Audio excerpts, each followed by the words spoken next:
He's fought Craig White. Oh, he Now beat let's see. He beat Matt Brown. He I can't knocked him find out the channel on my 2 years phone. ago. At all? Yeah, I guess. Even now, it started streaming. Really? Yikes. It says we're live. Hi, everybody. Welcome. Why don't you just share it with me really quick? Yeah, you don't have a link to share the channel? The stream? If you do, then just share it with me on my cell phone or email or something, and then I can... Yeah, it's not showing up for me either. It's gonna be really awkward when it comes up on the stream.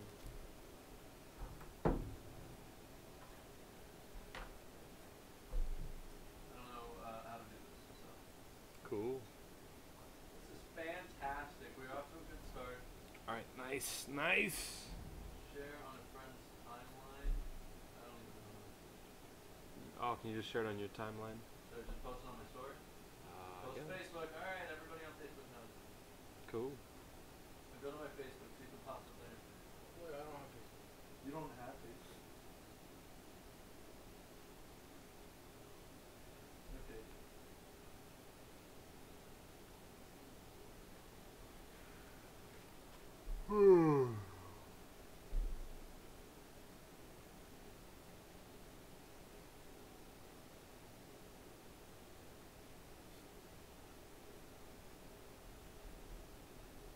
Yeah, that's on.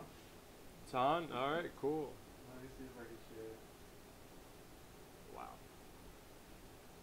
Brawls and Brews, right? Brawls, but also brews.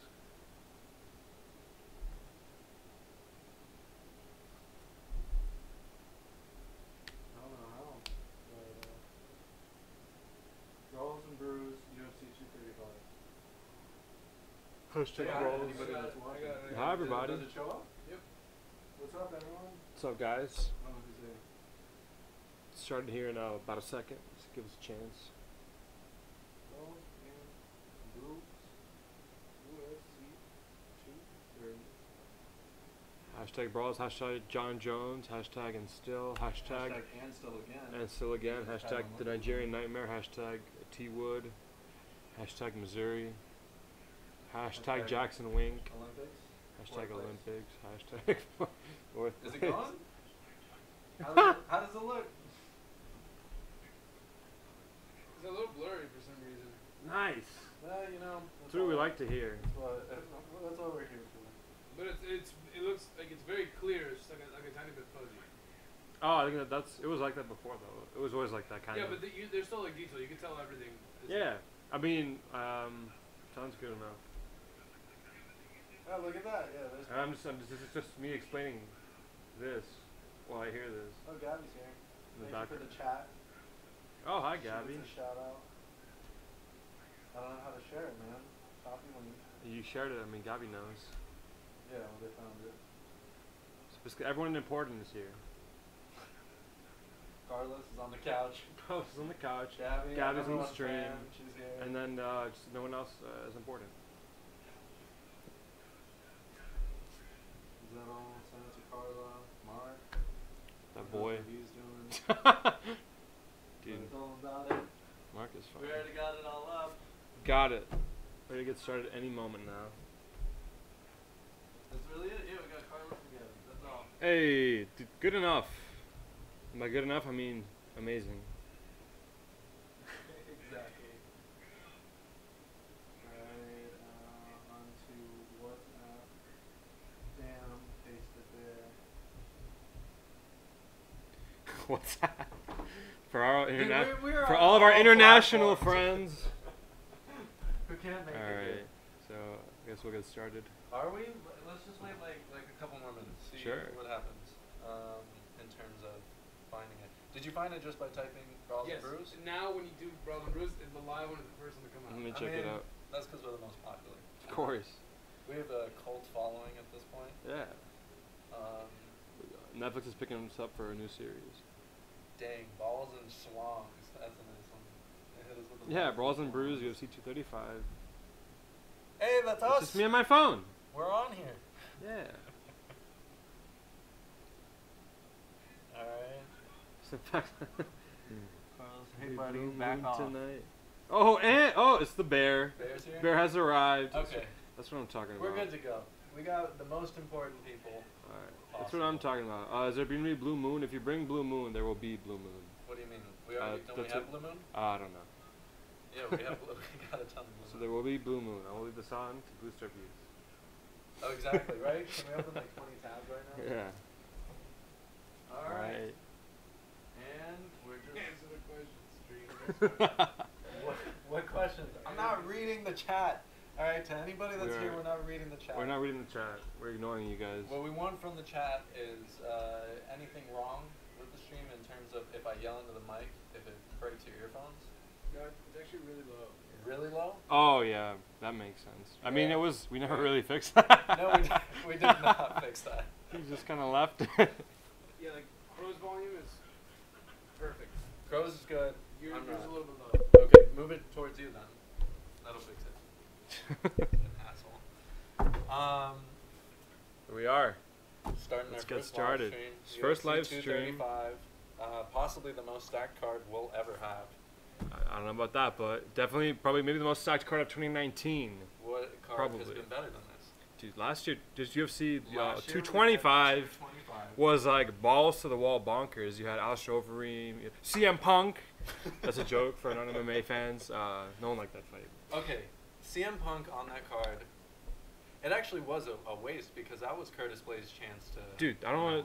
Dana White even said, like, what the fuck? Why isn't Curtis Blades on this? Like, it sucks that Curtis Blades and Alistair Overeem was on the prelims and not on that main card. That's Kind of his suck fault. balls. He's the Dana one. White? Yeah. He Listen, said that. I'm not trying to point any fingers here. I don't know how UFC is run, but Okay, but he said that CM Punk was going to bring in views, and Oh. it ended up being so horrible. that's true. That's a shame that it didn't sell very well. And what is actually really coincidental about that is CM Punk and Mike Jackson, who fought on that card, both fought Mickey Gall, our first fight we were talking about on the This is prelim. true. This is Mickey facts. Gall versus Diego Sanchez. Oh yeah.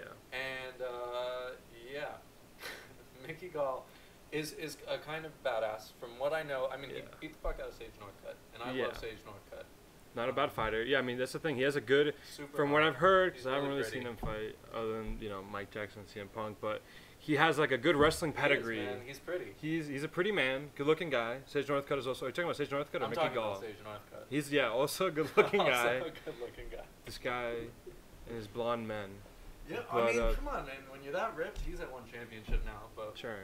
fucking But- nobody knows what we're talking about at this point. Yeah, he's just a really good looking fighter. Who's also really good at karate. He has a karate style. He has a cool style. Dude, he was like 9 years old. He was on the cover of Karate America. Oh, really? I didn't Karate know that. Championship. That's pretty cool. Yeah, he's Yeah. a cute little kid, man. He's really innocent. Cute little kid, cute little innocent. Speaking of innocence, we've got tonight Brawls and Brews, our brew of the night. For such Speaking a of stacked innocence. card, we have a delicious beverage. This won the gold medal at the 2016 World Beer Cup in the specialty beer category. Tell you None other what's than good. South Florida's Funky Buddha Maple Bacon Coffee Porter. Some people think, like, what's all those fucking flavors? That's gross. I Maple love bacon? this. Maple bacon coffee tastes like breakfast. It's like that ice cream. If your breakfast is awful and unhealthy, I mean, when else would you have this? it's true. It's only for breakfast. So And that's why we're having pour it us now. some. So it's from here, Funky Buddha's? It is from Funky Florida. Buddha over in Fort Lauderdale. I know nothing about Funky Buddha. Except They for are the fact that you fantastic. guys love Funky Buddha. I love them. And I just like... Oh, you're like, oh, Floridian, ooh, it's incredible. The Floridian. I love the Floridian. Also fantastic beer. But tonight is all about the Maple Bacon Coffee Porter. Fantastic beer for a fantastic night of fighting. I'm fighting. And the bottle just looks so pretty. Look at it. Look at this thing. Fantastic. To me? Yeah. Is Crow talking too loud? Is that what it is? Yeah, I mean, that's my fault. We didn't check this before. Took us about 2 hours to set this up. All of you that are watching know that this is in a garage. We're doing this This is raw. all fake. This is fake. Raw There's no live. studio. Alright, man. Well, Cheers. to the most stacked fight card I've ever witnessed, no matter what you say. Even UFC 205 Definitely very wasn't. stacked. Yeah, and nothing beats it. Alright, All right. let's try it. I actually love it. Oh, I are we love supposed to do that? Oh. Delicious. That's the old man sitting on his balls sound effect. That's what my grandmother did after every bite at dinner. Should eat dinner and, after everybody. Little transition. Yeah. Delicious. It's a classic. All right, so. All right, so this is very bacony. Bacony, yeah. It must be the bacon. But yeah. So Mickey Gall fighting Diego Sanchez, who has been around for forever. I think he's on the first season of The Ultimate Fighter. Yes, he was. And he's just been. What season are we on now? Like. Fucking 1500, I don't know. But he's in everything. He's actually like a really well-rounded fighter. Yeah. I love this. I'm glad you like it, man. But he's like a really well-rounded. What? You okay? No. What? All right. I've forgotten how to drink recently. Right. Deadass, Carlos, you can attest to that. Every day, man, I drink water. Oh no, I feel you. I like just start coughing up the water. I do that, you know. I believe there was like a summer where I was doing that consistently. I was like, what the fuck is wrong with me? I didn't think I'd cry in our first episode, man. It's emotional. This is an emotional card. It's so long to get. It's John Jones. Used to be the biggest John Jones dick rider I knew. You were getting so emotional whenever he'd be on. Look at him. You're tearing up right now. You know, he's just been through so much. And then he like hit up that, and then he was all the controversy. I mean, yeah, we'll go over John Jones later because I'm still gonna back him up. You know that's gonna happen. He's the best. I think he's the best. Yeah, but I'm gonna back up all of his claims. You know, the M3 metabolite and all of the steroids. What are you gonna do about it? I don't know about that. That's what they're saying. They're like, oh guys, he popped. What are we gonna do? It's always gonna show up positive. What can we do? Not always. That's literally what they said. Okay, they said it might just show up. That is the last fight on this card. All right, we're on Mickey Gall versus Diego Sanchez. We'll get to that. So Mickey Gall fought Mike Jackson. Yeah. Who is a reporter? I don't. He has like a. He moonlights as a not great MMA fighter. He sucks. In the words of Dana White, he sucks. In the words of he sucks. He'll never fight again in this organization. That's what he said. So he fought Mike Jackson, beat the fuck out of him. Beat CM Punk. Surprisingly, beat the fuck out of him. What? Who would have thought? Who does CM Punk train with though? Duke Rufus. Oh, he was training with Duke Rufus. But I think there's a difference between like training with Duke Rufus for years and showing up for like a camp, and like, hey Duke Rufus, can you train me? Having, any skills. Yeah, basically. He does not seem to have any. I guess his hair, he left it long so it covered his face. Man, yeah, it was weird. Bad I mean, to be fair though, like we've seen WWE people. Brock Lesnar set a great precedent because Brock Lesnar, on top of being like this gigantic, ginormous man, was a Division 1. It was a Division 1. He won basically. He was, but he was wrestling championship. Smaller then. He was above DC. He wrestled at the same time DC did. Oh really? They never wrestled each other. I think DC was like 180. Something around there, 184, and then Brock Lesnar was like at 200 or something then. Right. He didn't get like roided until later, you know. Yeah, but the point is, Brock Lesnar obviously got his big, he got his claim to fame is the WWE. Pro wrestling is the big villain, but he actually has really good fighting skills, and if not really good, he has like pretty good fighting skills. He's a freak human. He's a freak human, but he can wrestle. He's like a he character can punch from a movie. Yeah, he's insane. So. That doesn't. I don't think that counts when WWE people. I think counts a little. They're good athletes. I'm not gonna say that. Sure. Like they're flipping everywhere, But Brock Lesnar started at sports and combat, went to WWE. Yeah. CM Punk was WWE, and then came. Exactly. So I hope he never fights again. To be honest, it's not even fun. It's not even like sometimes you see guys who are not good, but they have a lot of heart and like determination. They're like beat up. He didn't give up. But then again, Mike Jackson didn't do anything. Yeah, he was sticking around. They just, dude, it was such a. I saw it looking. I saw it in retrospect. I actually didn't catch it. I'm kind of glad. I don't care because Did you not watch that fight? I didn't watch it live. I watched it before. But or I watched it before. I watched it afterwards. I caught up on it, but I missed it because I was like messing around with my pay-per-view stuff, and I was like, I don't really care because it's CM Punk. I knew it going in. I was like, well, who cares? So the Mickey Gall, I think. He beat him up on top of. He was on top of him, beat him up. Triangle choked him or something like that in the first round, I think. And then he went on to Sage Northcutt. Yeah. Which I don't know if did he KO Sage Northcutt? I'm not sure. On that one. Yeah, but basically what you were saying before was. Nice. He was 4 for 4 on rear naked chokes. All of them were rear naked chokes. Mike Jackson. And then he lost his last fight. Okay. Who did he lose against, do you know? Not his last fight, the one before that. He lost to Randy Brown. Okay. I haven't watched Randy Brown besides that. And then he beat George Sullivan. Right. So that was on that Gaethje versus James Vick card. Right. Good So card. it wasn't too long ago. So yeah, so what you were saying before is that, you know, Mickey Gall has never really been tested. He's never really fought anybody of, like, you know, substantial competition. And that's where Diego Sanchez comes into play. He's a beast. Which, I mean, I wouldn't call him a beast, but he's been able to constantly stay up there. Like, he's one of those, like, gatekeepers when it comes to... What's up? You're getting called out in the comments. For what? I just figured I should say it. For crying? Emma S. Says, the guy in the black shirt sounds so annoying. Oh, my God. Valerie Lopez says, he likes Naruto. Nerd! It's all true. It's all valid. They just said they should read the comments, so I figured I'd just... You keep us updated on the comments. We'll do. Nice. That's what you do. And to all the real fans out there, like Bear, I know he's here. all the real MMA fans. Yeah, he's a real boy, you know? The real. That's my Bear. Sorry for interrupting. No problem. And so where are we at? Diego Sanchez, he's been always up there. Yeah. But he's never put on like a consistent streak. Who did he fight? He fought BJ Penn. Dude, he's fought like a lot of 10 guys. years ago. Yeah, 10 years ago. But dude, he beat Matt Brown 2 years ago. Okay. Matt Brown, you know, Matt Brown's no joke. He lost to Matt Brown. Did he? Yeah, he lost to Matt Brown. He just beat Craig White at 228 last September. But before that, he had lost to Matt Brown. He lost to Al. Kenta? Okay. But Al's amazing. He's been looking pretty good. I really like him. Before that, Joe Lawson.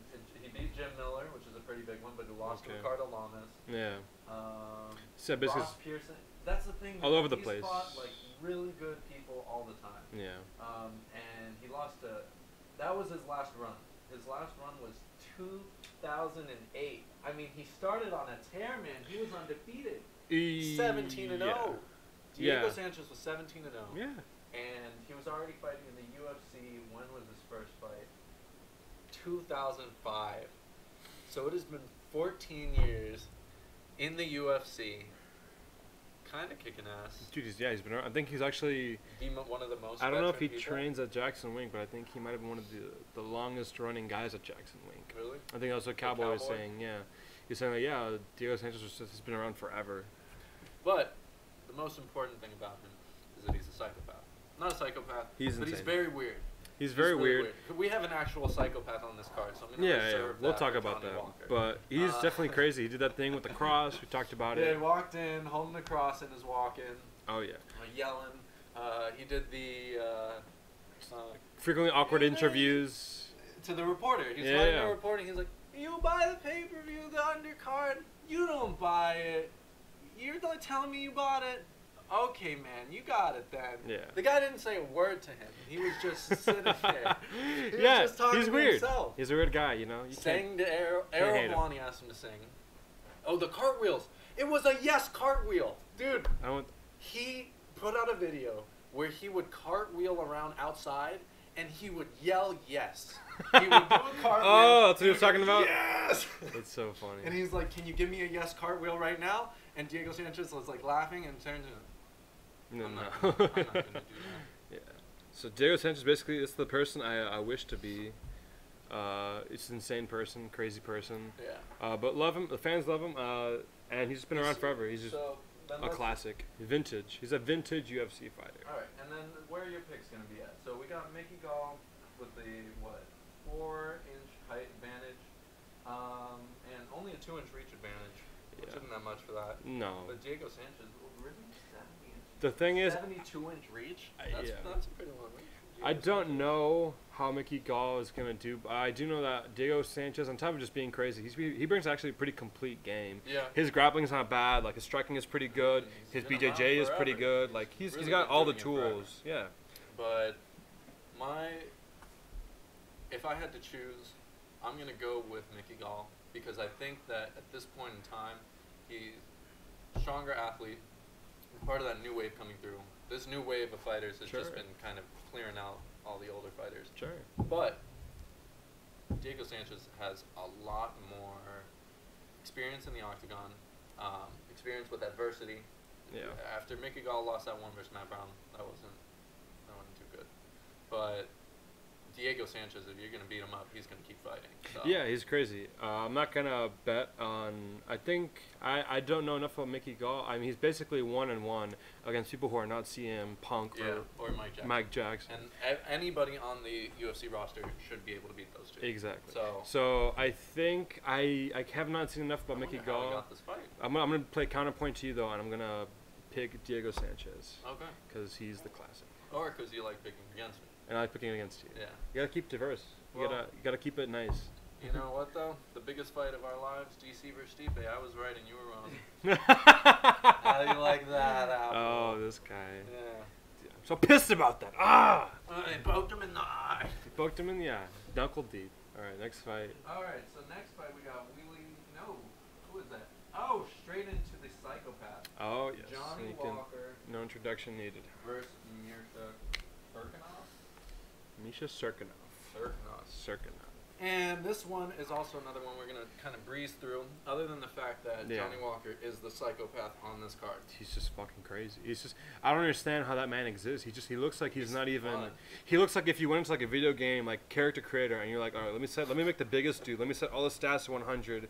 Let me just like use cheat codes. Yeah, let's go over that. So what? He's fucking insane. 77-inch height. He's 6'6". This man is giant, and is that what that is? Yeah, that's what that is. I don't think for all you American viewers out there. That math doesn't work out. 77 inches is an odd number. He can't be an even 6'6". So he's 6'6". He's just giant. Can we get a checkup on this? He's just giant. How is he 6'6" and 77 inches? I don't know what you want me to tell you. Go to Google, type in Johnny Walker, and it'll tell you. I'm 6'6". All right, so I'm not gonna play mental gymnastics here. He's 6'6". He fights at 205 pounds, but he probably walks around at like 240, 230 pounds, which is bonkers. He's gonna walk into the ring at 220. That's a fair point. I'd say around. That's a fair point. If he can really push it up, if he cuts that much weight. But you look at him; he looks huge. He's super athletic. He's actually like very nimble, very fast, agile, and he's just huge. He just hits like a monster. I don't even have him up here. No, I don't have his stats. He has less than in his 2 UFC fights that I've seen. He has like less than 2 minutes in those fights. He finishes fights pretty quickly. So I saw him. He's on a real quick rebound. He fought maybe 3 weeks ago, 4 weeks ago. Yeah, he did. Super close. So Ovin St. Preux was supposed to fight. Correct. Misha Serkinov. He's been kind of he's kind of a veteran of the light heavyweight division. Kind of been floating around in the top 10, top 15. Almost beat John Jones. That's true. It was a waste. So we have Misha Serkinov supposed to fight OSP. Nice. Johnny Walker a couple weeks ago knocks the fuck out of some guy. I don't know who it is. Through a right high kick and then it completely missed.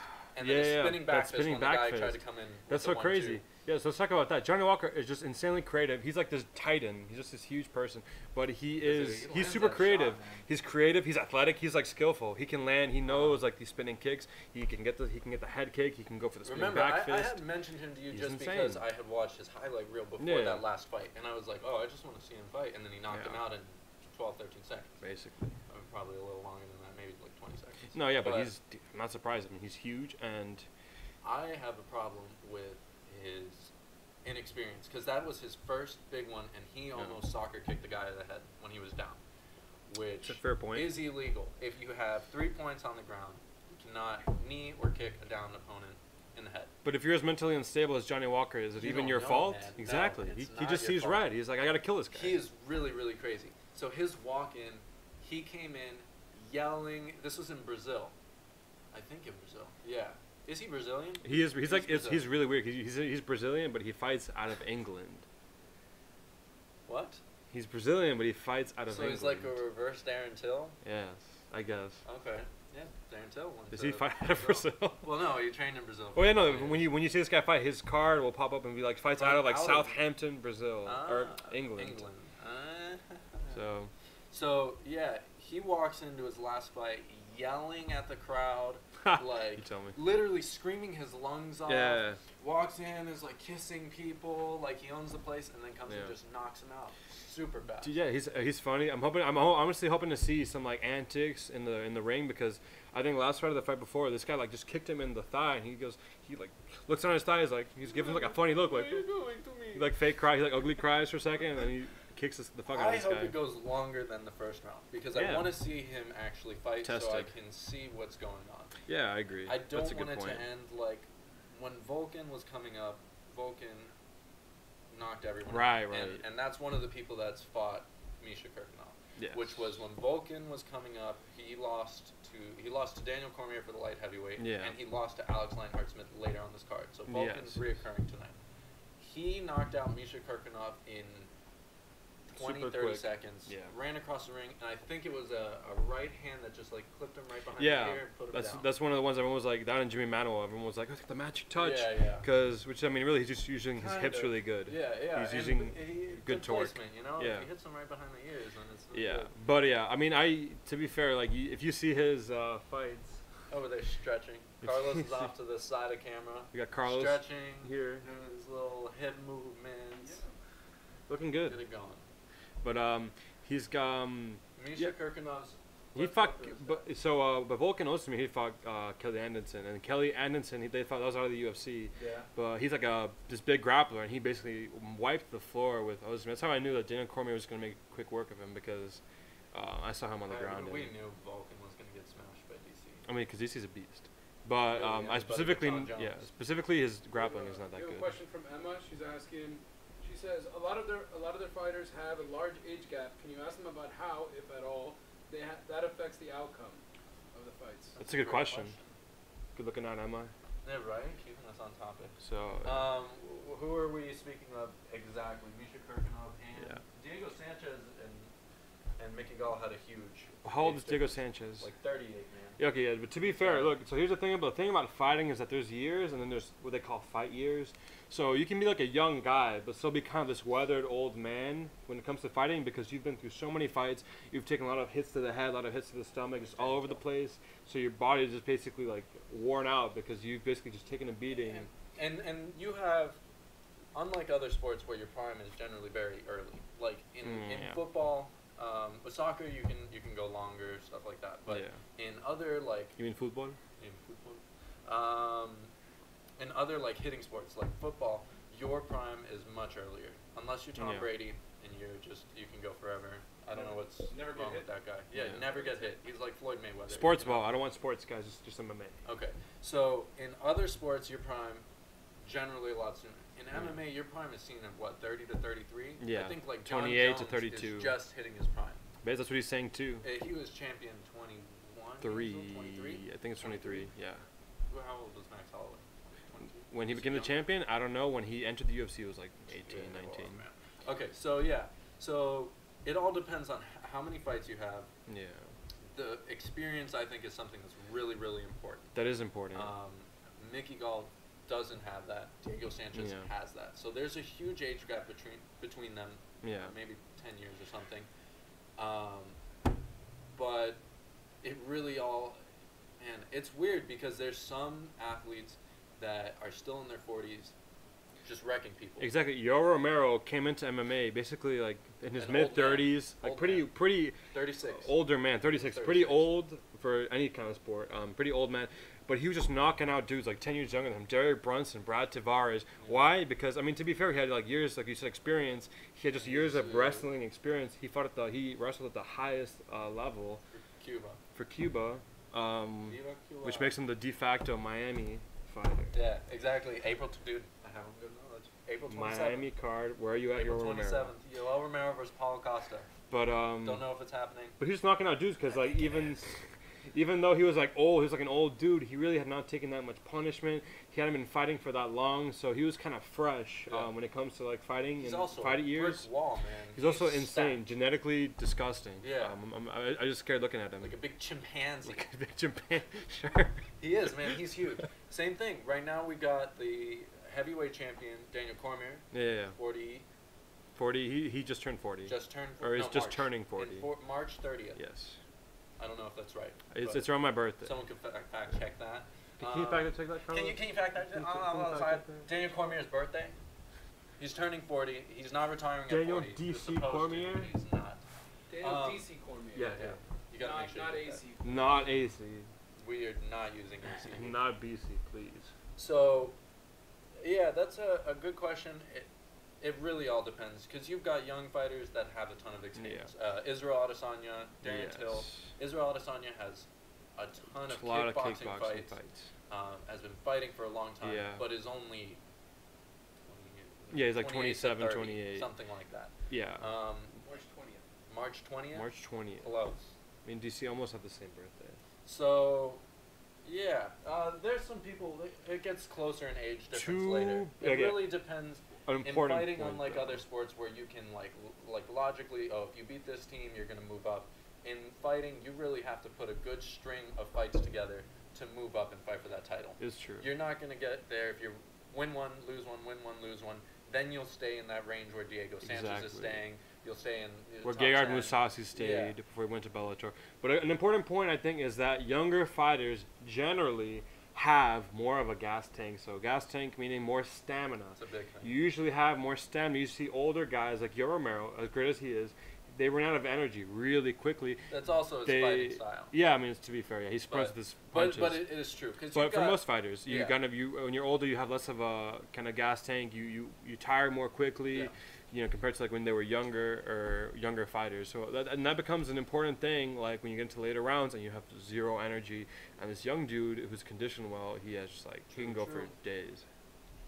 I don't know what that means. So go back to the card. Oh yeah, from the question. Yeah, that's what we're doing. We're on it. So we've got your choice for Misha Kirkunov versus Johnny Walker. I'm not gonna lie. From what I've seen from Misha Kirkunov, I don't see enough to bet against Johnny Walker because I haven't really seen Johnny Walker's grappling at all. So, but Misha Cirkunov, I can't really vouch for his grappling either. Really, I've only seen him get knocked out. Yeah. So, so I can't go for him. Right. So I can only go for Johnny Walker because the man's a freak. He's like a giant. He's a psychopath. He's fun. And he has his technique is there, his speed is there, his power is there. It's hard to root against this guy. The only problem is if he gets too into it too quickly, goes out there, tries to knock him out super fast, and doesn't. That's to be fair, and if he overextends, puts himself out there like he's going to just knock him out. Yeah. Like, who else did that? Tai Tuivasa versus JDS? Yeah. Like an idiot, man. Exactly. He got his head taken off because he wanted to go swing with JDS. Exactly. And you got a lot more. All respect to Tai Tuivasa. A lot of heart, but not a lot of... I love him. Yeah, it wasn't the most strategic way to go about that fight. All right, next is actually one of the most exciting fights on this card. If it's one you're talking about, it's probably my favorite. And that is? My favorite is Zabit Magomed Sharipov versus... I completely forgot his opponent now. Jeremy Stephens. Come on. I knew that. Yeah, but you did. Yeah, Zabit, dude, I've been watching him religiously. He's so exciting to watch. He's so good. Everyone's singing his praises, like, Joe Rogan's talking about him. Everyone's talking about him. The next Bruce Lee. He's like Bruce Lee 2.0. He's insane. He's honestly amazing. He brings literally everything to the table. Got striking, good striking. Striking, good mentality. The only thing he's missing is knockout power. Knockout power, yeah, and then sometimes he overexerts himself, like in Who was that Alec. It was so he fought Kyle Bochniak, and before that Kyle Bochniak. That fight was crazy. Crazy fight. Yeah, crazy. It was Kyle Bochniak fight because at the end of it, you can tell, dude, he's just done. He's exhausted. He's done for. He doesn't want any more. He's going slow. He's up against the fence. You can tell he's out. So let's go. That's a pretty big weight cut for him. They're at 145. Yeah. Zabit's much taller. He's 6'1". Is he really? Yeah, he's a big guy for 145. He's 73 inches. Okay, and Jeremy Stephens is 68. And reach is pretty close. Zabit's 73. Jeremy Stephens is 71. But what we should talk about is that Zabit is way more formidable at kicking range. Yes. Because Jeremy Stephens, and that's the thing, is that I think Zabit's going to take this one only because Zabit has way more tools. Zabit has way more paths to victory than Jeremy Stephens. Mm-hmm. Jeremy Stephens just wants to swing. He's going to swing at Zabit. He's like he always does. He's done it before. He did it to Doo Ho Choi. He knocks out a ton of people. Yeah, everybody. He lost to Jose last time, right? He did. He with an amazing liver shot. But to be fair, he had Jose in trouble that fight. Did. He's really threatening with those punches. But Zabit has just such a good skill set that I don't think Jeremy Stephens is ready for. His takedowns are bonkers. His outside trips are, really good. are unbelievable. Straight in the cradle. That's fantastic. I can't. I had to. The first time when he was up against I don't know if it was a debut fight, but he was up against this guy. I'm forgetting his name. I'm blanking out, but this Brazilian guy, and he was fighting him, and the stand-up was going pretty back and forth. Yeah. And then he does this short hop. It's the same. People picked up on it. This short hop forward into outside trip, and it's like, what just happened? Yeah, he puts what's going forward, on? He puts his right leg forward and then trips him like it's nothing. Like it's nothing. It's insane. Really it's crazy to watch. It's one of my favorite things to watch. It's just I can just watch hours of just Zabit just tripping dudes, just going hopping, doing that short hop, and then just tripping dudes. You gotta remember when Jeremy Stephens knocks people out, they don't move. Who the fuck is that guy? Who the fuck is that guy? But yeah, dude. It was the greatest lines. One greatest MMA, lines. Trash talking. It is, but Jeremy Stephens is definitely dangerous. But you can't say too much more about him other than he'll kick your legs and then he'll just try to knock your head off. Zabit has so much. So he's got because his striking is pretty good. It's crazy. He is very crisp. Everything very crisp, very creative. His chin down. If you see it, like when at the end of that Kyle Bochniak fight, Kyle Bochniak is just coming forward straight through his punches, which is my problem with his power. Yeah. If you're able to let someone just walk you down like it's no problem, obviously he's got his takedowns, he's got all of his jiu-jitsu skills that can counter that. But man, Kyle Bochniak just walked him down, and they're throwing in the corner. But if you're watching, Zabit's got his chin down the entire time on every punch that's striking, and unless Jeremy Stephens clips that. I mean, I think that's a good point. A lot of people are critiquing that because they say, well, if Zabit lets Jeremy Stephens get in, like Kyle Bochniak got in, like he might go to sleep. Because Jeremy Stephens got way more power than Kyle Bochniak. Yeah, but Zabit, much better fighter. Yeah, exactly. But you see him, and dude, his grappling game is insane.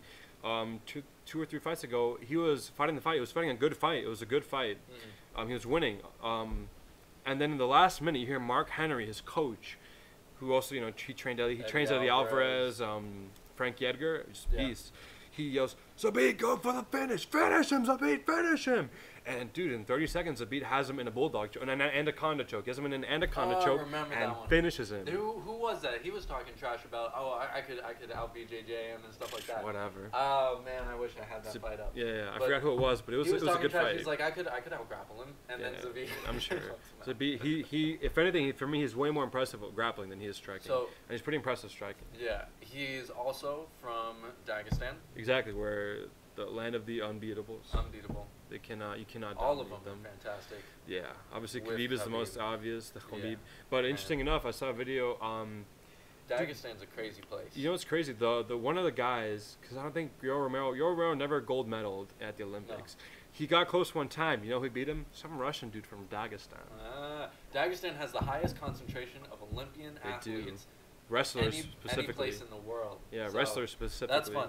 I've heard weird stories about Zabit though from like Eddie Alvarez and stuff like that they go hiking and Zabit will just like walk to and look and stare into the forest. Yeah. And just like dead stare into the forest. So yeah, but I can actually understand that because I'm a nature freak myself. Oh, a bees freak. I'm a bees freak. But being dirt, man. Zabit, I saw that Zabit, he's from this specific school. It's called the School of the Five. It's called 5 Corners of the World. They call it the Shaolin. They call it the Shaolin Monastery of Dagestan. And he was trained by this guy. And when the kids who go there, they get like a complete education. They get trained. They become disciplined. They get taught politeness, and then they get taught martial arts. So he comes from there, and apparently that school has a lot of has wushu champions, super young, has a lot of martial arts champions. That's cool. So he comes from that background. And obviously comes from Dagestan, which is just brutal culture. Very brutal. So, I think, and then he comes over to the U.S. and he credits Mark Henry and his other coaches for a lot of success. No. But he's just a different kind of animal. He's just so complete. He's mentally stable. He's mentally there. He's not gonna he's not gonna get emotional like Jose Aldo might. He's not gonna get flustered like Jeremy Stephens might. He's just gonna do his thing. He doesn't care. He doesn't give a shit. He doesn't give a fuck. I just want to put in right before we switch to the next fight. Jeremy Stephens is a fantastic guy. stand-up. After his loss to Jose Aldo, he was talking about it this week, I think, on Ariel. I saw it, Like, that he got, like, super suicidal and was in depression, contemplated leaving his family. Yeah. You know, he's been through a rough place, and he said that he came out of that, that his coach got him into, you know, helping kids and, like, teaching and stuff like that. I'm happy to hear that. In terms of, like, where they're at in their careers, I hope Jeremy Stephens wins because he's made, like, a big change, man. Yeah. Like, especially you're coming up, you're thinking you're hot shit. You walk in, you're beating up Jose Aldo. Sure. Hit with a crazy liver shot. One of the craziest things. I love it so much, dude. And I love watching it. I watched it like 20 Jose times. Aldo was in a bad place then, and you saw that really on his face. I loved it. I really like Jeremy Stephens' story. Yeah, yeah, Jeremy Stephens, he's a cool guy. I like him, but I gotta give this a beat.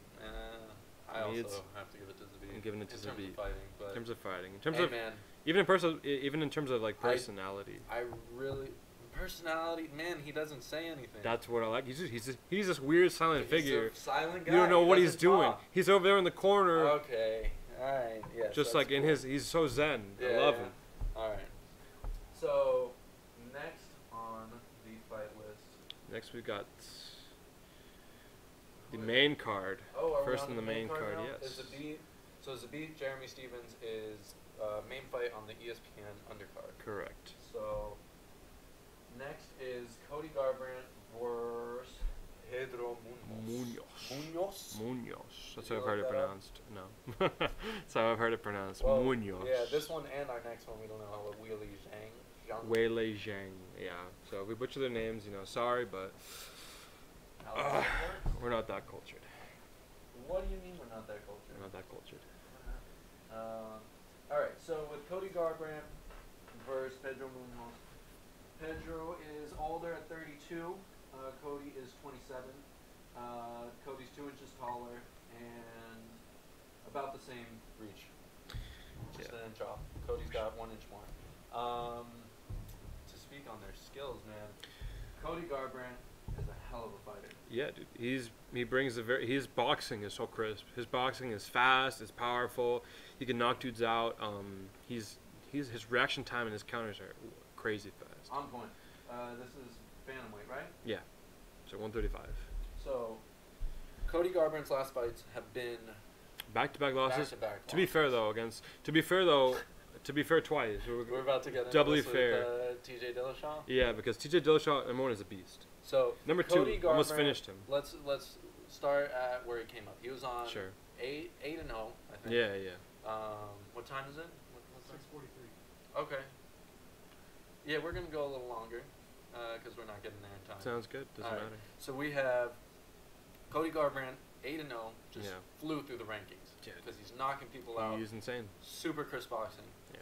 You don't see much other than that. Comes against Dominic Cruz, yeah. Arguably one of the greatest bantamweights.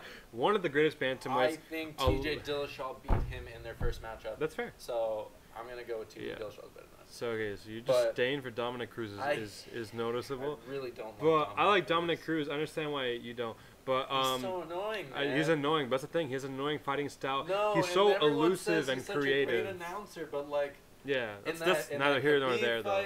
Yeah. I'm not gonna go over my disdain for Dominic Cruz at this point. I don't mind. But man, him. when you were saying like Khabib smashing Conor McGregor, and he's like, he's rope-a-doping.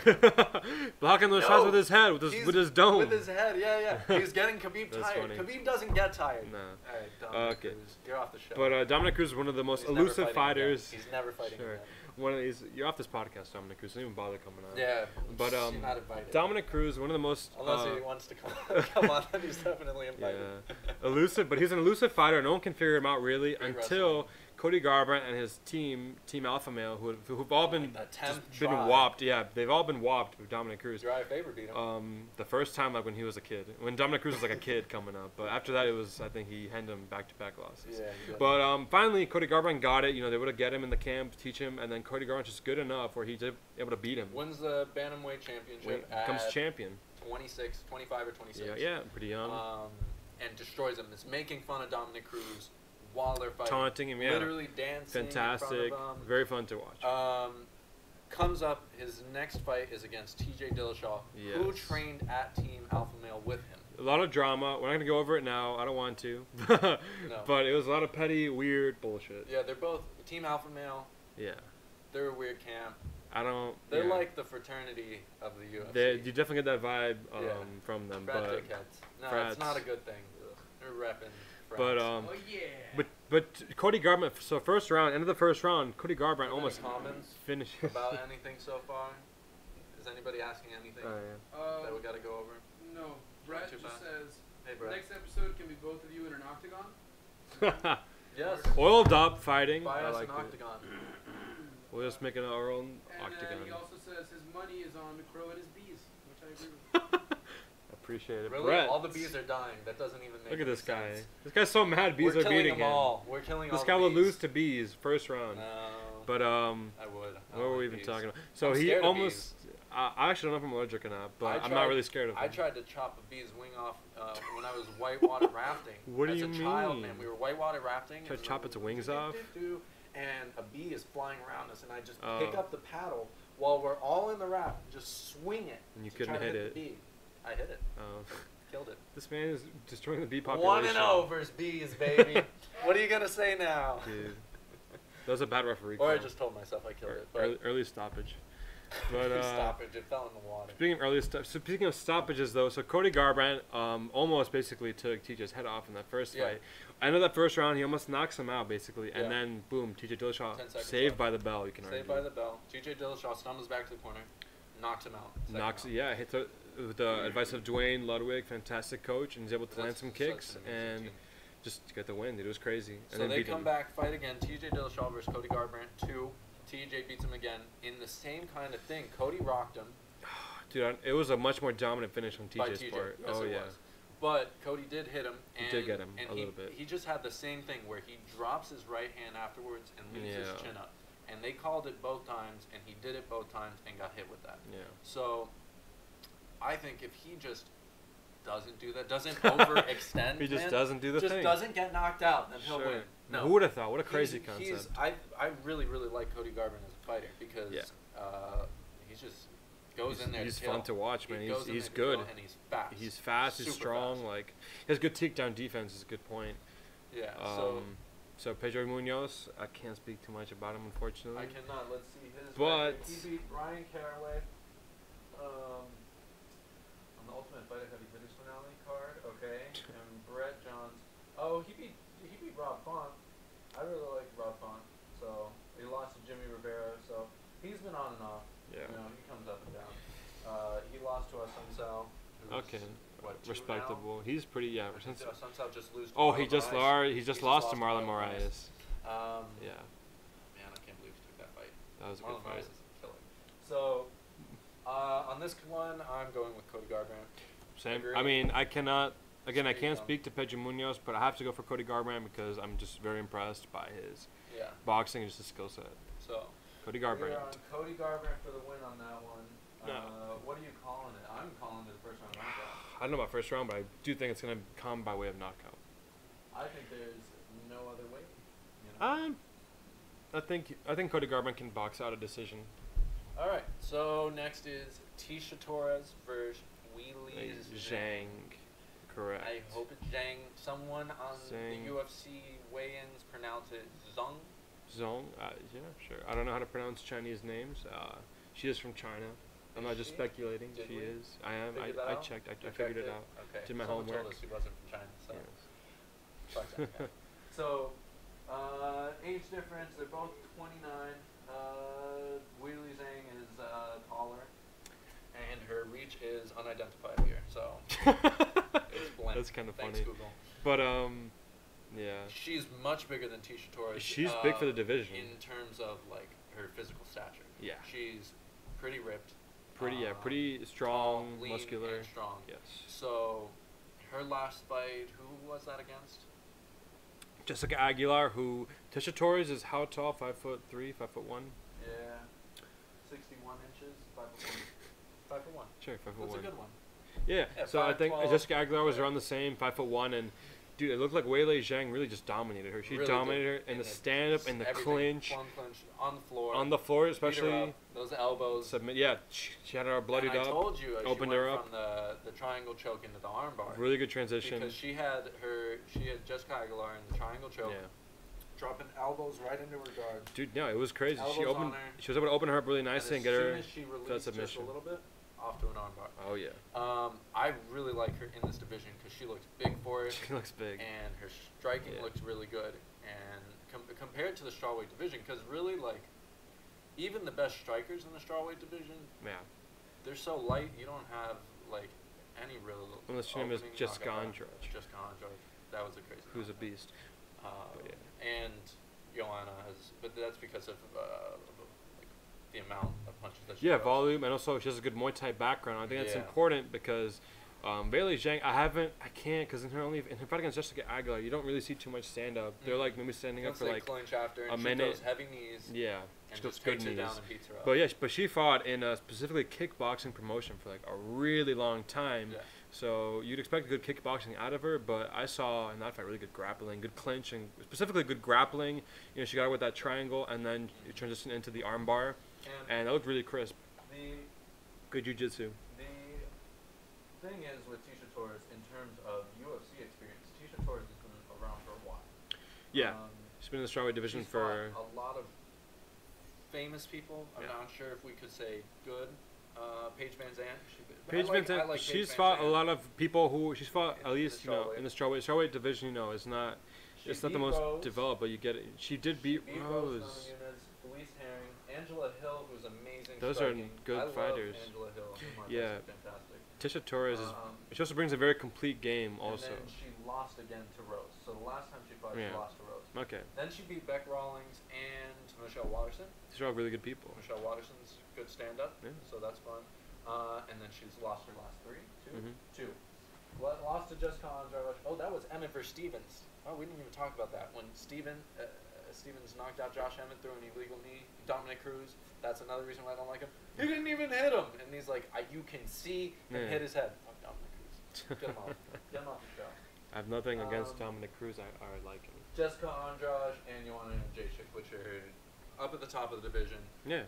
She is with Raquel Pennington. That's her fiance. Yeah. Raquel Pennington is at a 135er. Correct. Got shit beat out of her by Amanda Nunes. Just like everyone else, whose name is not Kat Zingano. Yeah. But Kat Zingano got beat by Meg. Got that. My girl. Beaten by toe clip. In this one, I've watched a lot more Tisha Torres than I have Weili Zhang. I've only seen her last fight, and I've seen Tisha Torres fight since that Rose Namajunas. Right. Whoa. And I've always chosen her except against Joanna. Right. So she lost versus Jessica Andrade, and I was rooting for her. Right. But against Joanna, really, Rose, maybe Jessica Andrade can go against. Yeah. Joanna cleared out that division. So which is crazy because then Rose twice. Rose second once. I would say once and a half because the second one was easily. Okay, I could see it as a draw even, but even though I love Rose, but Thug Rose.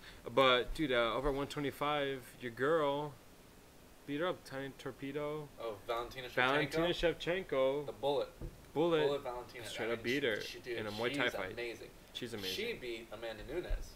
I don't care what anybody says. Oh yeah. She beat Amanda Nunes at 135. She beat Joanna Jędrzejczyk 3 times. This last time was the 4th time beating Joanna Jędrzejczyk. So that's funny. Yeah, exactly. Shevchenko is unreal. She's really, really good. Who no shame losing to her. Who ran away from her? Nico Montagna didn't want to fight for the. Didn't want to fight her. She was the champion. It was like. I mean, apparently she was hospitalized. I don't know if that was legit or not, but.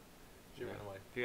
Sure. I mean, I don't know the details. That's one of the ones I call it out. Usually, I'll give the fighters if you say you're hurt, you're hurt. Sure. But she ran away for a while, so Valentina should have opened up that division. She should have been the first champ. Yeah, I mean, she's a champ now, and she's great. She looks really good taking the title. Yeah. But back to Weili Zhang and Tisha Torres. Weili Zhang is big. She's bigger than Tisha Torres. And Tisha Torres, when she fought Jessica Andrade took her down and just put a beating on her on the ground. Yes. So Weili Zhang looks more formidable in terms of her physical size than Jessica Andrade. Maybe she doesn't have as much muscle, but she's definitely got more leverage from being taller. Yeah, absolutely. I think if she's able to take her down, she'll handily take this fight. Even in the stand-up, from what I saw, I think it's better than Tecia Torres. I think so too, because Tecia Torres is well-rounded, but she's not particularly like extremely impressive in any one aspect. Yeah. That's why she gets beaten by Jessica Andrade, who's basically just like strong. Yeah. She was, great wrestler. Don't get me wrong, like good stand-up, like good wrestling, but basically just out-wrestled her, outstruck her. Yeah, and I think Weili Zhang is gonna take it. Yeah. All right, so we're both on that one too. It's no fun when we don't go against each other. See, that's what I say with Diego Sanchez, but I gotta. I mean, I can't. I'm not gonna go for Jeremy. Jeremy Stephens against Zabit.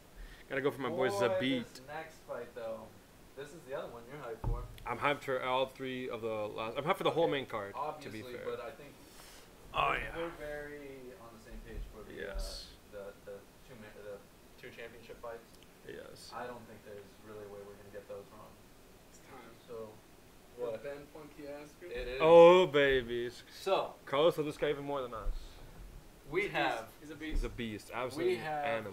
a Olympic wrestler coming in.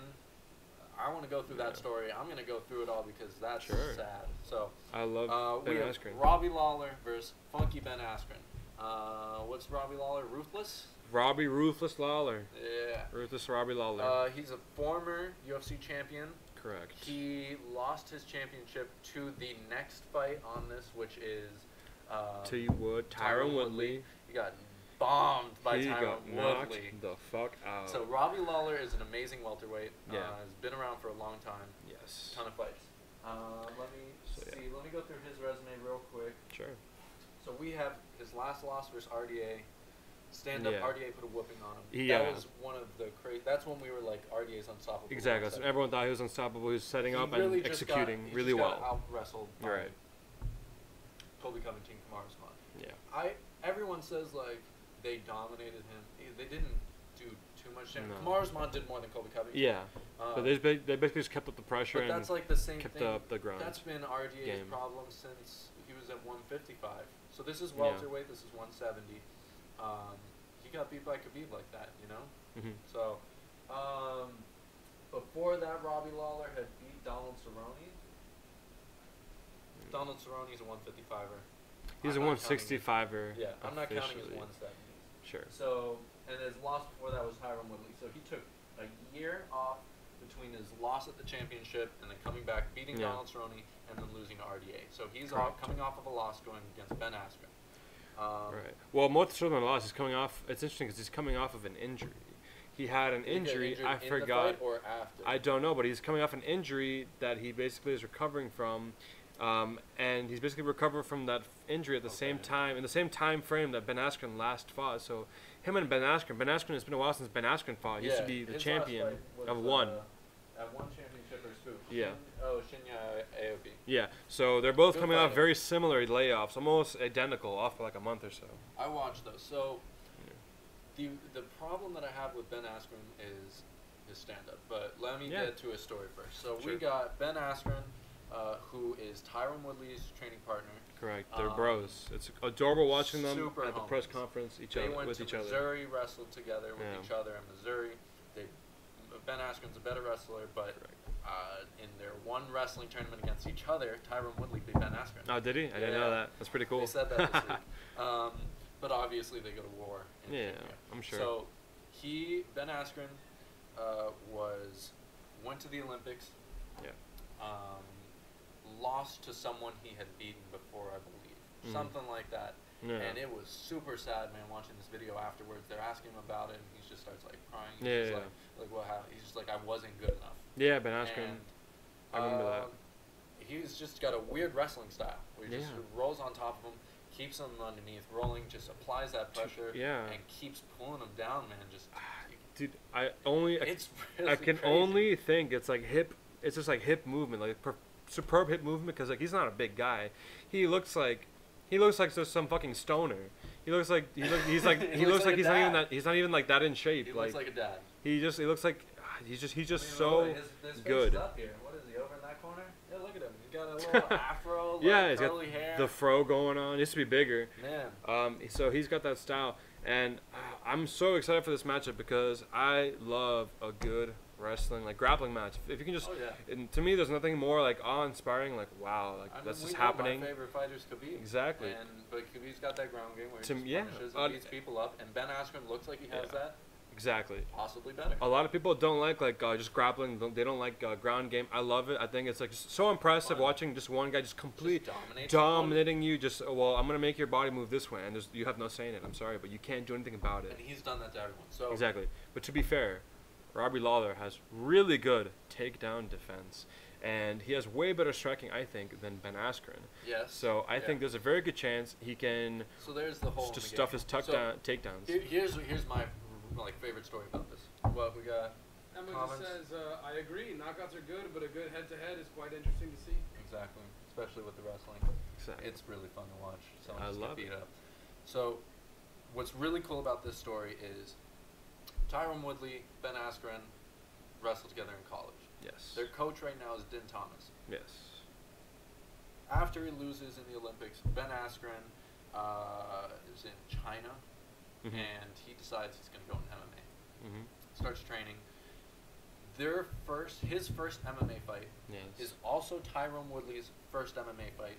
Correct. And Din Thomas was fighting on that card. Correct. To clarify, they didn't fight each other. They fought all on the same card, but different opponents. Same place. Yeah. So it's fun to see Ben Askren, who then has a bunch of problems with the UFC, or with Dana White. Sure, yeah.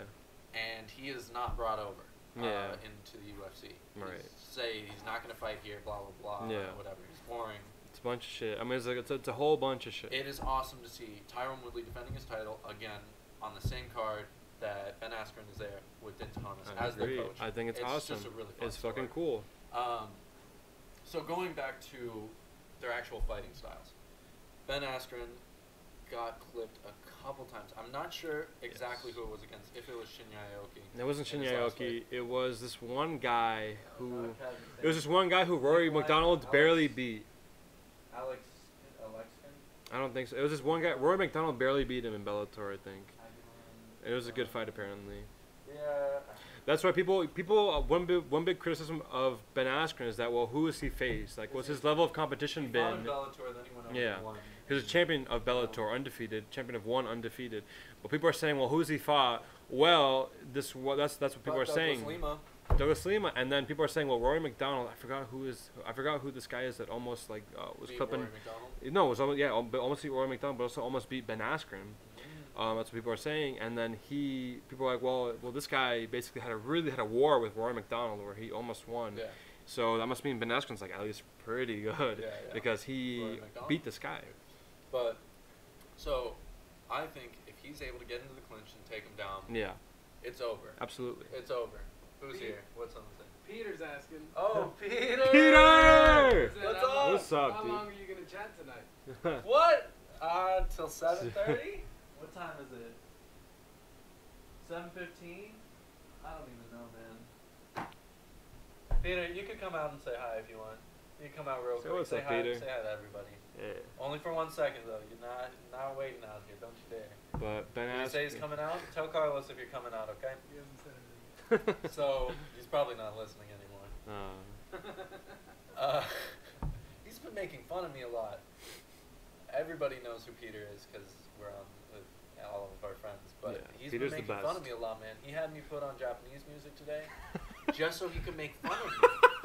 He started singing. He was like, he sees me like singing. He was like, bah, bah, bah, bah, bah, bah. Dude, you got dongoed. Yeah, man. Here he comes. Peter. Yeah. Peter! Hurry up. Come say What's hi. up, Get buddy? on. Jack, well. What's up, Peter? How you doing, buddy? What's up? Get on camera. Lean in. Say hello. Say hi to the internet. Hello. You're looking at a light, man. That's the camera. Look down, Peter. Look down a little. What are you doing? Put your head down. Right Put your head there. down, Peter. Hey. There we go. Where should I fight tonight? So, we're probably missing a fight right now, which I wanted to watch. Oh, Polyana, be honest. Yes. 6:15, she's fighting. You said 6:15. Whoops. Yeah, nice. she fought. I hope she won, man. She's the one. She got into someone tried to like rob her in Brazil. A guy tried to rob her, and she beat the shit out of him. Yeah, fucking street His face justice. is literally like messed up. So there That's you go. good shit. She's like 115 pounds. Yeah, dude, I love it, dude. I train with some people in the Muay Thai class right now, and dude, like some of these like really thin people, if they can hit their like knees well, like that's it. Like, dude, fuck, I don't want to hold pass for them. Like, dude, what the fuck? They're so strong with their knees, even though like 100 pounds less. You're gonna call this fight, okay? Okay. Robbie Lawler versus Funky Ben Askren. Who's winning? Askren. Which one? Ben Askren. Askren? Ben Askren? Funky Ben Askren. Funky? Fuckies. Come say that. Get it closer to the mic. No, the mic's over here. Fuckies. The mic's over here. Funky Ben Askren. Fuck yeah, Baskin. Woo! That's right, Peter. You got it right. There you go. I love it, man. That's who we're going for too, right? Funky Ben Askren. We're on a unanimous I am because I want to see him fight. win in his UFC debut. Undefeated. Love Robbie Lawler. He's had some of the best fights in UFC history. That war with Rory McDonald. That's the best fight of all time. It's insane.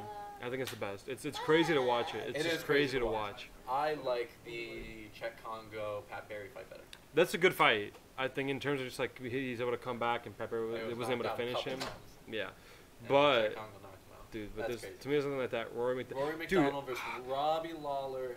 For you guys, bloody, super bloody. They spit blood in each other's face. So obviously you guys are watching this on YouTube, so don't tune out. But on another device, on your tablets, on your computer, laptop, open up YouTube there, and or after this, and check out Robbie Lawler versus Rory McDonald.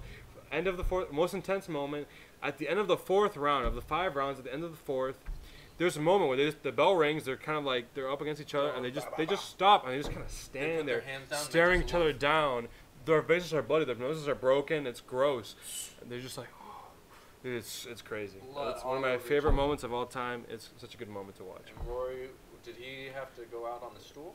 Did he go out on the stool? No. He won that fight. Rory McDonald. No, I'm sorry. Robbie Lawler won that fight. No, dude. They started the 5th round, and then I think Robbie Lawler he like punched him in the nose, and Rory McDonald couldn't take it. He's like, fuck. Yeah, he's kind of collapsed. He fell down. That's what it was. Yeah. He kind of gave in. But because of how crazy it was crazy. The whole 5 rounds. That was McDonald's a beast. So, yeah, if Ben Askren's able to get it to the ground, I think it's just over. Yeah, absolutely. Over. In terms of wrestling, we've seen it. Daniel Cormier. For everyone else, what? Funky Ben Askren. Funky Buddha. No coincidence. Brought to you by Funky Buddha. No coincidence. Funky Buddha. Funky Ben. Funky Ben. We're drinking some Funky Buddha. I mean, it's all gone now, but. Yeah, man. I think he's going to take it because I want to see them open that 165-pound division and go Ben Askren versus Khabib. I'd love that. I just want to see Ben Askren win. I don't want him to come to UFC and just lose a bunch of fucking fights. No, if he loses this first one, that's going to be disheartening. Biggest derailment of a hype train. I think he'll come back if he loses it. Yeah. But I do want him to win, so I am going for just like Peter the Prophet just said, Ben Askren. Yes. Okay. Peter the Prophet. We're taking it out. Oh yeah. And Ben Askren has brought us the best thing to call our next fighter in our championship fight, in our first championship fight of the night at welterweight. We have Tyrone Woodley versus Kamaru Usman. Marty from Nebraska. Kamaru Usman. So Kamaru Usman. You gotta say his name correctly first before we start trashing. Kamaru Usman. I'm not trashing. I'm just saying. I'm going to trash. Back in his wrestling days, I called him. I don't like Kamaru Marty from Nebraska. I don't like him either. I think he's fucking cringy. He's really cringy. And he's just tries so hard to be a badass. So he is a Nigerian immigrant. He lived here, wrestled. Most of his life he lived here. Division 2 wrestling championship. Yeah, Division 2. And if anybody knows, there's a big difference between Division 2 and Division 1. All you wrestling fans out there know this. There actually is a huge difference. It's a big skill difference. Tyrone Woodley is Division 1 championship. Oh yeah. Marty is Division 2. And all this Marty is brought to you by Ben Askren, who right before the press conference, it was funny. Kamaru Usman is walking down towards him, and he goes, "Am I sitting next to Marty?" Not in a confrontational, in the most very nice, sincere, non-combative way. Just like, it's Marty, my friend from back in the day. Like we wrestled, which is what they were. And Kamaru Usman just goes, "Yeah." I forget even what he said, man. Dude, he was like, "What you call me? Do you know me? Yes, do you know me? Do you know me?" And he's like, "Yes." We wrestled together. He used to train at the Olympic training. They used to be on the Olympic team for wrestling, so they train together. They have a history, not a bad one, I assume. But this guy, he doesn't even complain about him calling Marty because his name was Marty. Everybody called him Marty. Exactly. So Kamaru Usman, for whatever reason, is just got super pissed at Ben, and he got up in his face. He's like, "Do you even know me?" And then he posted the video. He looks like he looks like a dickhead. Yeah. So funny stuff. So that's where I started disliking Marty before then because he has that bullshit post fight. Yeah, man. There's the fight where I forgot who he fought, but he beat this guy, and afterwards he's like, "That was just me. That was me at 30%. Viking. That's only 30% of what I can do." The Viking. It was the Viking guy. Yeah, but it was cringe because it's like, what do you mean you're fighting at 30%? This isn't Dragon Ball Z. A million meek. Yeah, and since then he fought. Who did he beat? He beat Damian Maya. Yeah. Woodley had already taught you how to beat Damian Maya. Sure. Just stop the takedowns. Exactly. And beat him up.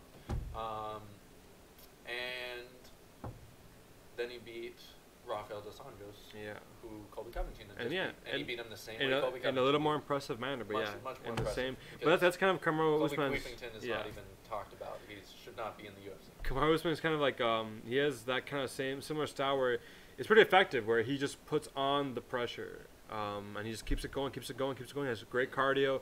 He just keeps on the pressure, and he basically just out edges guys because he can just put more pressure on them than they can take. So then let's go over age. Tyron Woodley's 36.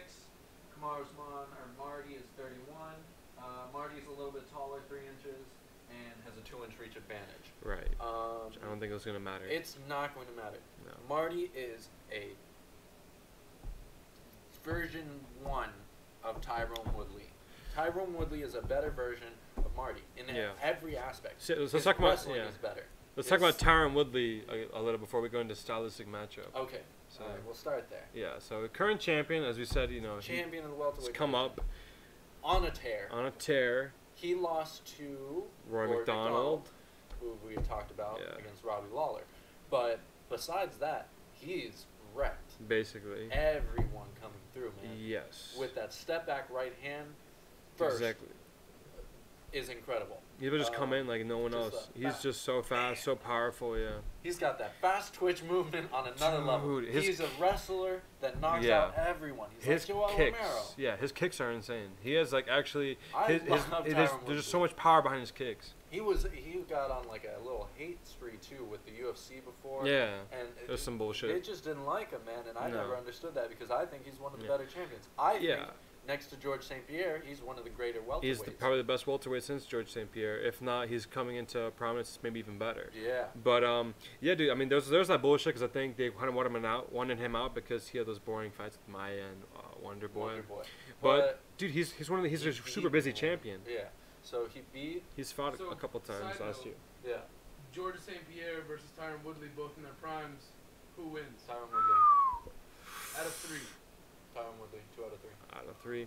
See, I can't even say because Tyron Woodley, I think he's stronger than George St. Pierre, and he's faster. He's faster. He has good takedown defense, but George St. Pierre is just a strategic mastermind. He's just so into. Tyron Woodley also looks like a mastermind. Tyron Woodley's a mastermind. Don't get me wrong. Okay, he really is. So I think he's a genius. Great careers. Fantastic careers. George St. Pierre may be a little more impressive. I think one of the greatest of all time so far. I think Anderson Silva, John Bones Jones, Daniel Cormier on those levels. Yeah. For me, that's it. I agree. Yeah, he's at the highest level for sure. But Tyron Woodley is just a little faster, a lot faster. Yeah. Has more knockout power. Yeah. Striking's crisper. Wrestling is. George St. Pierre's wrestling was out of this world though, because he didn't start wrestling until he was like 20. Yeah, that's impressive because how was he able to pick it up? And his jab, I think his. It's funny to say just his jab is incredible because that's this kind of basic thing that doesn't really hurts. But his jab is like fantastic. Is the best. It's just so good. It's so flawless. It's so simple but flawless. George St. Pierre was going to come jab and take you down, and he did it to everyone except Matt Serra. The first time, but then he avenged it by jabbing and taking him down. But So back on Tyron Woodley's tear. Let's just go through.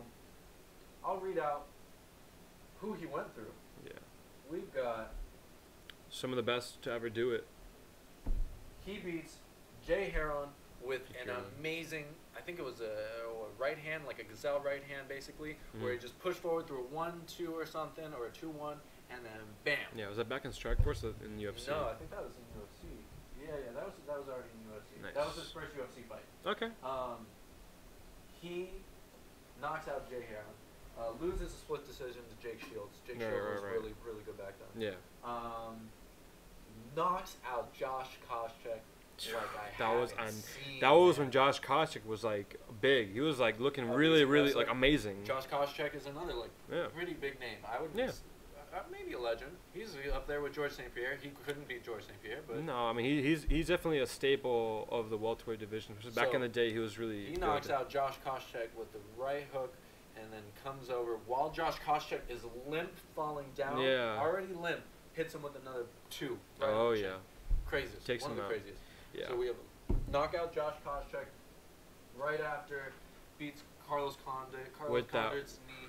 That was a weird knee situation. Weird knee situation, but it's the kick. That was a crazy kick. That's what fucked it up, is that he just put so much pressure on power in that kick that it just fucked up his knee. Condit's another legend. He couldn't take it, so, yeah. Got submitted by Mike Kiss. That was a little then awkward. Then he fights Rory McDonald. Yeah. What should people look out for with Tyron Woodley? Like, what's his signature thing? His power. His step back right hand. His power. His right hand. That right hand, honestly. It's clipped every single person that he's, not everyone, but it's clipped most of the people he's fought against. His jiu-jitsu, he's a black belt now, and he's able to, he submitted. Darren Till. Yeah. He submitted Darren Till. So, but what's his power? He loses to Rory McDonald, comes back, whoops Dong Young Kim. Yes. Dong Young Kim's judo master with amazing striking. No, he's amazing. Dong Young Kim's spinning back fist, clips him, boom. Yep. Right on the back goes of the down. head. Sleep. Kelvin Gastelum, who is fighting for the interim 185 middleweight. Oh yeah. division. He beats Kelvin Gastelum. Yep. 170. I have to see that fight. Then he knocks out Robbie Lawler. That's when he became champion. He becomes champion, and it's so smooth. Beat Robbie Lawler with a rush. Yeah. Almost like a karate Overwhelmed style him. rush, where you just boom, come forward, punches, hit him with the over the top right hand. Super crisp, super accurate. Yeah. Great against the side of the cage. That's his first title defense, which is, I had seen that Robbie Lawler fight. I started watching right around UFC 205. So his first title defense might have been at UFC 205. Yeah, at UFC 205. For Robbie Lawler? His title defense versus Stephen Wonderboy Thompson. Okay, right. That's at that Madison Square Garden card. Yeah, yeah. November 5th, 2016. That one was a pretty good fight. There was a lot of good. November 12th, 2016. I was close. Baby. So I love that fight. Because I like it too. Stephen Wonderboy Thompson is in the 170 division, karate king, great. It's insane to watch him fight because, dude, he's just the way he can kick is just mind-boggling, out of this world. Fantastic. Knocked out Robert Whittaker back in the day. Yeah. So who's currently the champion of the 185-pound division. Yeah, he's great too. So he goes in versus Stephen Wonderboy, and they fight to a split draw, majority draw. It's a majority draw. Tyron Woodley 1-on-1 and drew on 2 cards. Yes. So he still retains his title, but they fight again. Yes. In that fight, the only person who was in trouble at any point was Stephen Wonderboy Thompson. Yeah. Who was striker. I'm going to outstrike him. I'll stand up. Tyron Woodley outstrikes him. Basically, knocks him down. Yeah. Knocks him down. Is not able to take him out, but does knock him down. Is able to react to Wonderboy super quick. We talked about this before. He's just Stephen Wonderboy is really fast. Tyron Woodley is somehow even faster than that. What is that? Exactly. He throws out in that fight. Stephen Thompson. He throws out like a kick, just a probe, really quick kick, not even to like commit to it, not even to do a ton of damage. He throws it just a probe, a little scout, and he brings it back. As he's bringing it back, this super quick kick, Tyron Woodley reaches out, catches it. And fucking starts landing on Wonderboy. It's like, what? Dude, it was insane to watch. So that was great. Second fight, I think at that point, Tyron Woodley is a very smart fighter. Yeah, he's so smart. He's not going to go in and just try to knock out Stephen Wonderboy Thompson when he knows he can get clipped with a kick and blitzed. Yeah. People don't like that fight. People really start hating on Tyron Woodley. Yeah. I think it's uncalled for. He beats Wonderboy again. Yeah. He knocks him down again. Yeah. Both fights, Wonderboy's the one on the floor. Absolutely. After that, he goes on Damian Maia, who people then go, Damian Maia is a Brazilian Jiu-Jitsu specialist. Yeah, the human backpack. Literally is a Brazilian Jamie Lannister. Yeah. He looks like Jamie Lannister. He does look like him. So he was on a tear at that point. He had just choked out our other homeboy from here. I don't know. So I've never really kept up with Damian Maia. Damian was with the other fighter from Miami. Kimbo Slice? No, he hates, him and Michael Bisping hate each other. Yo Romero? No, Yo Romero loves Mike. Oh. Okay. No, not Chris Weidman. Jorge Masvidal. Oh, okay, yeah. Jorge Masvidal. He's from Miami? Yeah. Cool. He's here. I forgot he fought in Kimbo Slice Fight Productions. His sister-in-law was the head of the LA Fitness that I went to. Oh, really? That's so random. Cool. That's he loves Asuka. Does he? He goes to Asuka. Jorge Masvidal? Yeah, dude, we got him invited sometime. I was trying to get Yoel Romero to if he had won that championship fight versus Robert Whittaker. Yes. Pat was gonna do something at Asuka for him. Was she? Yeah. Or I had tried to convince we should probably get Jorge Masvidal to come though. Right? He's gonna fight Darren Till. He is. So, Damian Maia's on a tear. Brazilian Jiu-Jitsu backpacks people. Yeah. Tyron Woodley tears his labrum. First punch of the fight. He talked like about his it. Shoulder, yeah, right? yeah.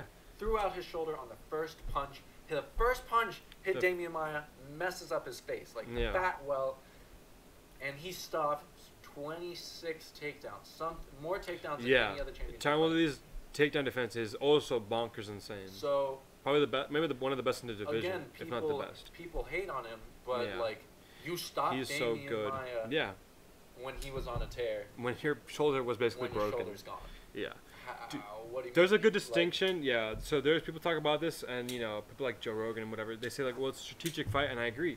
It's a very strategic fight where it's kind of like a chess match you're playing. It's not like if he gets caught, it's over. Exactly. If a guy gets caught, it might be over.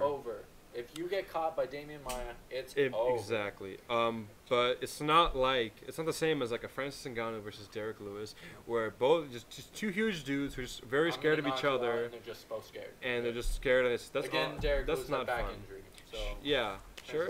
But just gotten beat up. But this is a very strategic fight because Tyron Woodley fights a very cerebral, kind of intellectual way where he kind of reads you, he kind of tries to figure you out. He knows what he wants to do with you. His back against the cage. It was great. I love him so much. I did fall asleep on the second Wonder Boy fight. You did. But I didn't know much about MMA back then, and I was probably very drunk. You were.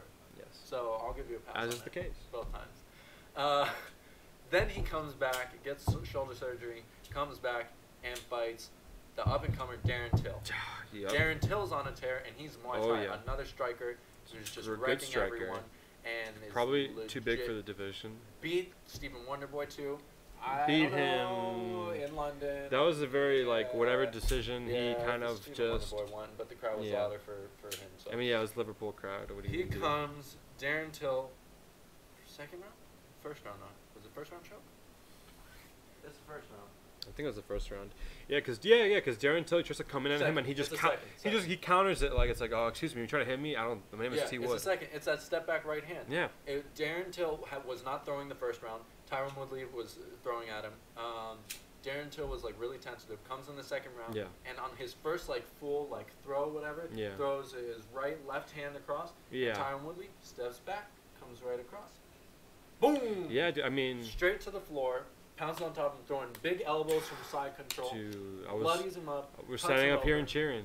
Oh, man. It was great. That was fantastic. And then he gets him in a Darce choke. Yeah. Wonderful Darce choke. Darren Till chaps. Yeah, Darren Till tapped. Darren Till, his BJJ, I don't know, man. I feel like he was really fucked up when he was on the ground. It was it's hard to judge. Yeah. But Darren Till, he's knocked out some pretty good guys in the division. But he's also, I think people underestimate how he's big, and they underestimate how kind of intelligently he fights. Yeah. Because he was able to. He's young, but he's very tactical. He knew how to fight Wonderboy. He's like, well, I'm gonna stand on the outside and throw these low leg kicks. Yeah. Because he likes to stand karate style. Knocked out Donald Cerrone in a couple. Exactly. I've never seen Donald Cerrone get whooped like that.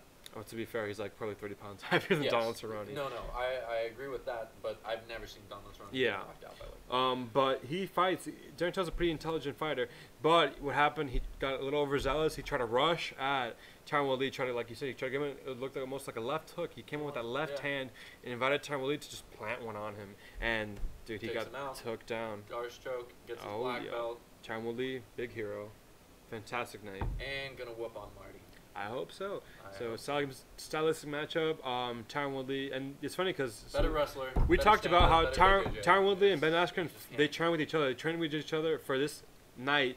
And funny enough, Marty Kamaru Usman, he trains with Robbie Lawler down at yeah, he does.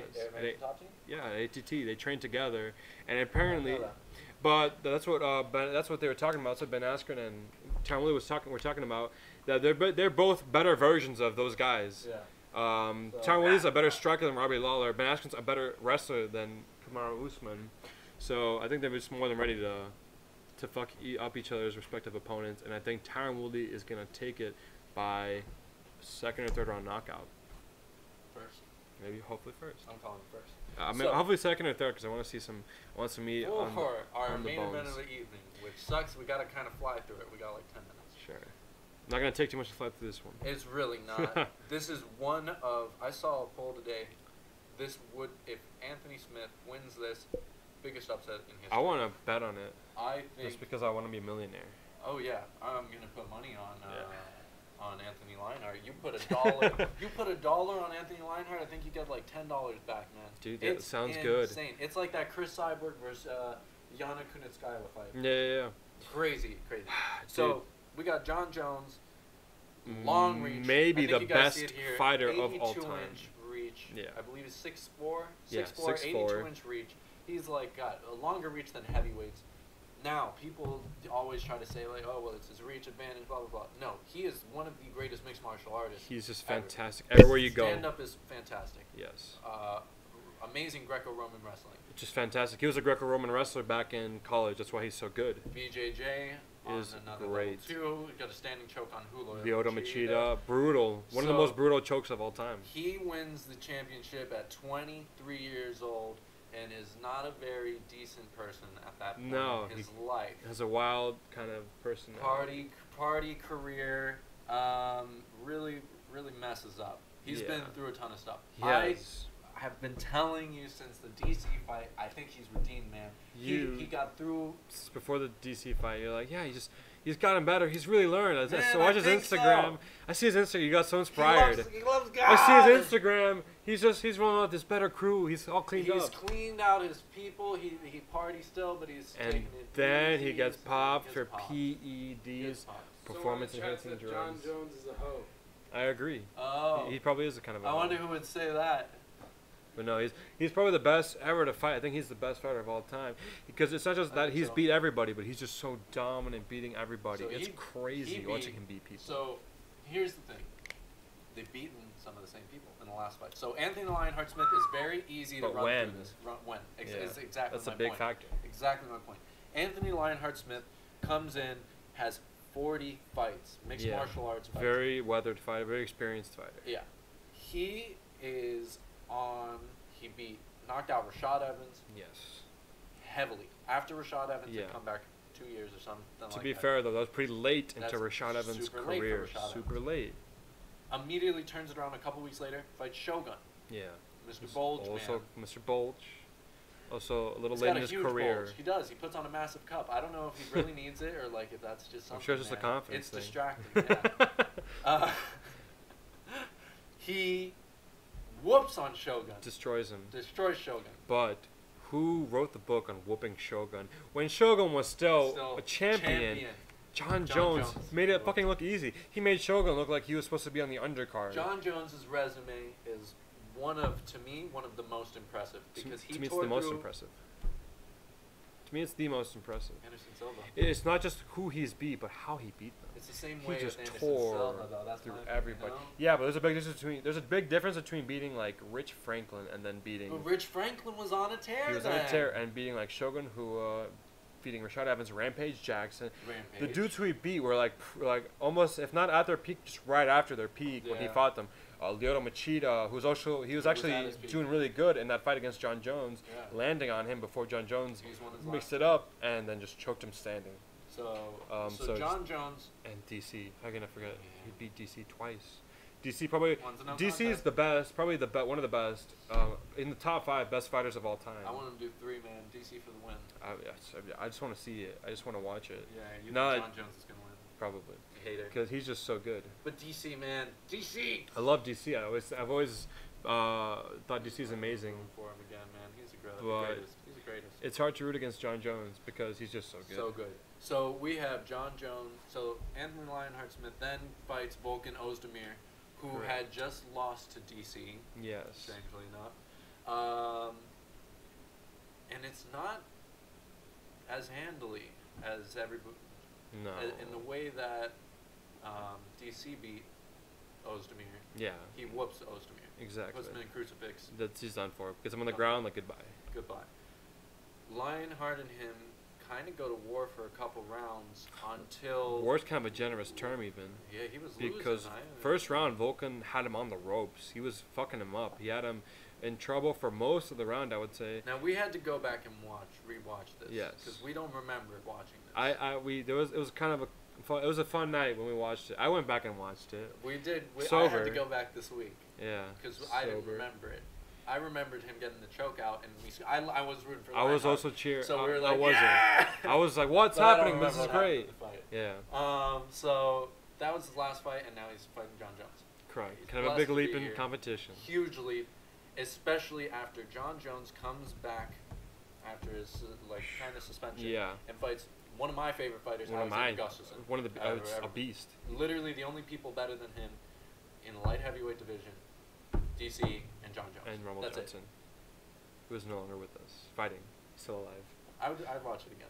I'd watch it again. He got knocked out by Rumble, but yeah, no, he got knocked out. He got got knocked the flatlined. fuck He out got by flatlined by Rumble. It was impressive. John Jones was saying he's happy Rumble's not in the division Yeah, anymore. I think that's because fair. Everybody's Rumble's so happy. scary. Everybody's He's so happy. scary. He almost knocked out DC. Yeah, he did. So I really want him to come back. I really loved watching him fight. Massive now. He's huge. Bodybuilder. He'd I have to wanna come back see at him fight. heavyweight. There's no way. I want to see him knock out the heavyweight division. Yeah. So John Jones whoops Gustafsson. Dude, it was crazy. John Jones. That's why. Okay, so here's my thing about John Jones being changed. His last 2 fights are after his heavy problems, like Yeah. after his hit and run, after he gets popped for roids, Yeah. like from the dick pills, whatever they were, Cocaine. Who cares? cocaine. Yeah, we've got. I think it's bullshit, by the way. First it was dick pills, now it's cocaine. Like, make up your mind. Dude, it's just the picograms. It's just the picogram. Pico, man. Pictograms. Pictos, boy. We're on the pictos. So Picto-sized blessings. he comes back, and that's when I'm telling you, like, he's changed in terms of Yeah. his persona, which is not partying. I'm gonna focus on fighting. Yeah. And that's when he was saying, like, I miss this. This is what I Yeah. want to do. He doesn't stomp DC. That first round is a very good round. Very No, close. it was a great fight. It But was, he sets him up, tells him exactly how he's going to beat him, knocks Yeah. him out with the head kick, He and does. brutal ground and pound afterwards. It's impressive to watch. When you watch Know DC, how good DC is. yeah, when you understand how good DC is and you Olympic watch that, it's wrestling. just like, So, what? It's like, it's insane to watch. so they come. He came back versus DC, does that to DC. Yes. Comes back versus Gustafsson A in year that later. right mindset. Yeah. A year later, whoops Gustafsson. It wasn't even close. And no one in the division is close to Gustafsson. Exactly. No one. He No one. beat Glover. Whooped Glover's ass. Exactly. And he just gets stopped. Dude, he made short work He of just him. gets stopped. That third, he basically just toys with him, Really. stuffs his setups. Kicks his legs. You can't come keeps at him me. the edge. Ca- No boxing range. traps his. He basically traps his hands whenever he comes in. Keeps him on kicking range. Lands a lot of good shots on him. A lot of good kicks. And throws him down. Basically, And and that's it. Ground and bomb, pound. bomb You're from the goodbye, back. Gustafsson. it's over. Goodbye, Gustafsson. But And it's crazy to watch. I don't think there's a way. This is like Matt Serra versus George St. Pierre. Yes. There is 99% chance John Jones is winning this fight. There's such a huge skill gap between them. I feel there's just John Jones has just so much more tools. He's just way more effective employing them. The only way Anthony Smith can win is just by some like crazy like hand, really just some crazy Think, hand that man. stuns John Jones, and Yeah. then he can either finish him or like get a choke somehow, or but there's no He's got way. to. That's it. It's That's got to it. be that big hit. If it gets taken to the ground, John Jones is winning it on the Yeah, ground. if he's in his right mind, John Jones is just gonna win. He's gonna So that's I think where you take it from there is John Yeah. Jones. beat him. I got is John winning Jones this for fight. winning that. Everybody does. Yeah. except on the betting cards, because trying to get that money. Whoever bets on Anthony Bet $5, Smith. you're winning 50. What do you mean? Bet on Anthony Smith. Yeah. Don't make him as much of an underdog. You can bet for us on our Patreon.